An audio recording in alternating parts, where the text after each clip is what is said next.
కంటే కూతుర్నే కనాలి, ఇన్స్పెక్టర్ ఝాన్సీ, ఆడపులి లాంటి సినిమాల్లో ప్రేక్షకులను అలరించిన సహజ నటి జయసుధ గారు ఎన్నో వైవిధ్యమైన పాత్రలను నటించి తనకంటూ ఓ గుర్తింపు సంపాదించుకున్నారు. రియల్ లైఫ్లో ఏ పాత్ర చేసినా అతికినట్లు చేసిన ఆమె రియల్ లైఫ్లోనూ అంతే పేరు తెచ్చుకున్నారు. అటు నటిగా ఇటు రాజకీయ నాయకురాలిగా తనకంటూ ఓ మార్కును వేసుకున్నారు. కానీ గత కొంతకాలంగా అటు సినిమాల్లోనూ ఇటు పొలిటికల్ గానూ యాక్టివిటీ ఎక్కడా కనిపించడం లేదు.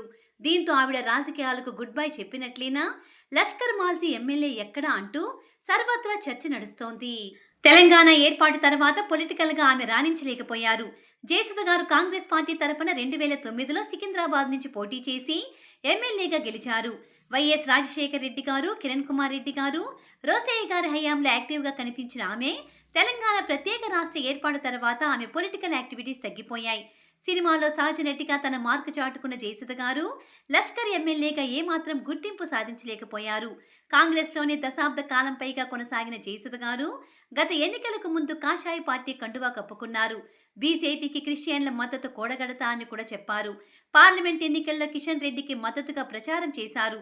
కానీ ఎన్నికల తర్వాత ఆమె గుప్చుప్ అయ్యారు. నేషనల్ లెవెల్లో తా నటనకు అవార్డ్స్ వస్తాయని ఎన్నో ఆశలు పెట్టుకున్న జయసుధకు నిరాశ ఎదురయ్యింది. ఈ కారణంగానే బీజేపీకి కూడా ఆమె దూరంగా ఉందనే ప్రచారం సాగుతోంది. మాంగళ్య బలం, మాంగళ్యానికి మరో 3 చిత్రాలు నటించిన జయసుధ గారు ఇటీవలే 3వ పెళ్లి చేసుకుందనే ప్రచారం జోరుగా వినిపించింది. విచిత్ర జీవితం, వివాహ బంధం లాంటి సినిమాలను మెప్పించే జయసుధ తన 3వ పెళ్లి ప్రచారాన్ని ఎక్కడా ఖండించలేదు. మొత్తానికి ఇంటిని దిద్దిన ఇల్లాలు ఎదురయ్యతో ఒంటరి పోరాటం చేస్తోంది.